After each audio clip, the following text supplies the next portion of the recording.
Hello everyone, Radhe Radhe, जय श्री कृष्णा, जय माता दी। तो आज हम बताएंगे नवरात्रि का सामान क्या क्या चाहिए, हमें क्या क्या नहीं चाहिए। तो आइए चलते हैं। सबसे पहले जितना भी हमें सामान चाहिए हम नवरात्रि का इकट्ठा कर लेंगे। तो जहाँ भी हमें पूजा करनी है या कहाँ जहाँ वहीं दिखाएंगे, चौकी रख के दिखाएंगे किन किन सामग्रियों की हमें ज़रूरत पड़ती है। तो चलिए आइए चलते हैं। देखिए, जहाँ भी हमें पूजा करनी है तो अगर चौकी लगा के करनी है तो आपको चौकी की ज़रूरत पड़ेगी।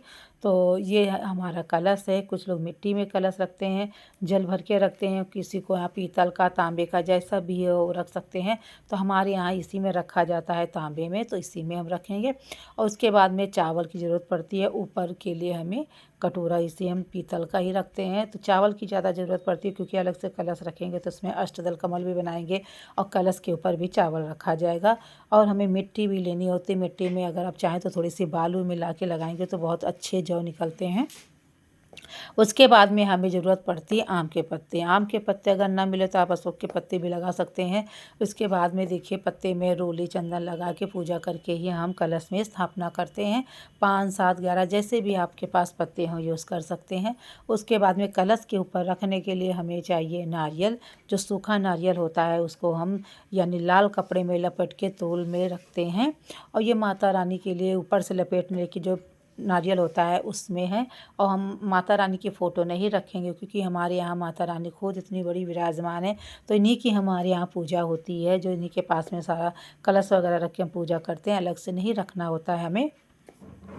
उसके बाद में जो जो सामग्रियों की ज़रूरत पड़ती है हमें, जो माता रानी के कलश में चढ़ाने के लिए, तो सबसे पहले देखिए हमें हल्दी का रखना है क्योंकि हल्दी कलश में ही गांठ पड़ती है। नहीं गांठ वाली हो तो आप किसी हल्दी का भी यूज़ कर सकते हैं। फिर हमें टीका के लिए चाहिए रोली, आरती करने के लिए कपूर, कपूर करने के लिए लौंग भी चाहिए, जो हमें 9 दिन माता जी के जोड़ा के रूप में चढ़ानी होती है। हर दिन पूजा में लौंग का काम होता है। और उसके बाद में चाहिए हमें कलावा बांधने के लिए, कलश में बांधने के लिए, जोत में बांधने के लिए कलावा चाहिए। फिर हरी इलायची का भी प्रयोग बहुत होता है, जो कलश में भी डाला जाता है और माता रानी के चढ़ों में भी चढ़ाया जाता है। फिर इतर की शीशी लेंगे जो माता जी के कपड़ों में यानी सभी भगवान को विराजमान लगाएंगे। और उसके बाद में कलश में भी डाला जाता है। और देसी घी चाहिए जोत के लिए। उसके बाद हमें चाहिए बतासे। मीठे बतासे का भी बहुत ज़्यादा योगदान होता है। मीठे बतासे माता जी में चढ़ती है। जो नवग्रह बनते हैं पाटा में, उनके ऊपर भी चढ़ाया जाता है। नवग्रह का हम सामान नहीं दिखा पा रहे हैं क्योंकि अभी मंगवाया नहीं था। नवग्रह का बनाने के लिए अगर घर में आप बनाते हैं तो उसमें 9 तरह के अनाजों का उपयोग होता है। तो देखिए, पान की ज़रूरत पड़ती है, पान भी हमें लेना होता है। और इसमें सुपारी जो भगवान को होती है, तो सुपारी, कौड़ी, चक्र जो भी आपके पास में है, जो माता रानी के पास में हमें चढ़ाना है, उसको भी हमें लेना होता है, जो बहुत अच्छा माना जाता है। उसके बाद में जो भी थोड़े बहुत फूल वगैरह जो भी सामान रह जाता है वो हम ले लेंगे। उसके बाद में देखिए, हमें माता रानी की अगर इतनी सामान ज़रूरत पड़ती है तो आप लोग पहले से एक लिस्ट तैयार कर लीजिए जिससे सामान कोई छूट ना जाए। उसके बाद में हमें लेना है पानी वाला नारियल, जो माता जी के पास में हमें लाल चुन्नी लपेट के चढ़ाना होता है। और उसके बाद आरती के लिए हमें चाहिए आरती। इसमें अलग से लेना पड़ता है, जो अलग से हम आरती करते हैं क्योंकि अखंड जोत तो अलग होती है। उसके बाद में जो अगर डेली आप अगर हवन करते हैं, हवन के लिए मुझे गाय के बने जो गोबर के बनते हैं बल्ले, वो लेने होते हैं। अगर हवन का सामग्री नहीं है आपके पास में यानी हवन कुंड नहीं है तो आप मिट्टी के प्याले में भी हवन कर सकती हैं डेली। और भोग लगाने के लिए हमें मीठा चाहिए, कुछ भी आप ले सकते हैं मीठे में। उसके बाद में हमें कलश में स्थापना मतलब करेंगे तो उसमें जौ का बहुत ज़्यादा महत्व होता है। तो जौ भी लेंगे, जो हमें एक दिन पहले हम क्या करते हैं उसको भिगो देते हैं तो बहुत अच्छी जौ निकलते हैं साफ़ सुथरा करने के बाद में।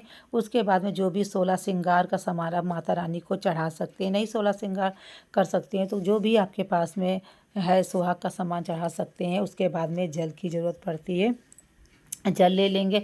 और दक्षिणा भी बिना पूजा अधूरी मानी जाती है, तो दक्षिणा भी ले लेंगे। और फूल की हमें ज़रूरत पड़ती है सभी उस दिन ज़्यादा, क्योंकि मंदिर को भी सजाना होता है, दरबार को भी सजाना होता है और हर तरह के फूल बनाने होते हैं, तो माला बनाने होते हैं, तो फूल की ज़्यादा ज़रूरत पड़ती है। तो फूल ले लेंगे और ले लेंगे माचिस। उसके बाद में जितना हमारा सामान है ये माता रानी के पूजा का है, और इसके बाद में जो मेन होता है आखंड जोत, आखंड जोत को भी अच्छे से साफ़ सुथरा कर लेंगे। उसके बाद में जो भी बत्ती वगैरह उसमें वो भी सब ले लेंगे, बना के रख लेंगे। और हवन के लिए हमें चाहिए लकड़ी। लकड़ी को भी हमें धूप दिखा के ही रखना होता है, क्योंकि हवन होता है तो सूखी लकड़ी की ज़रूरत पड़ती है। तो हवन का लकड़ी भी हम जो है उसका ले लेंगे। और उसके बाद में अलग से हमें, क्योंकि अखंड जोत अगर जलाते हैं तो उसके बाद में हम अलग से भी जोत जलाते हैं, तो उसको भी हम ले लेंगे। ये हमारा पूरा सामान माता रानी के नवरात्र का है। अगर हमारा वीडियो यूज़फुल लगा हो तो प्लीज़ मेरे चैनल को लाइक सब्सक्राइब करें। और कैसे हम औरतें घर में पूजा करते हैं इसको देखने के लिए हमारे चैनल को भी लाइक सब्सक्राइब करें। और कमेंट्स में बताइएगा हमारा वीडियो कैसा लगा है। अगर अच्छा लगा तो प्लीज़ प्लीज़ मेरे चैनल को लाइक सब्सक्राइब ज़रूर करें, फुल वॉच करें। और आप सभी लोगों को माता रानी की नवरात्रि की हार्दिक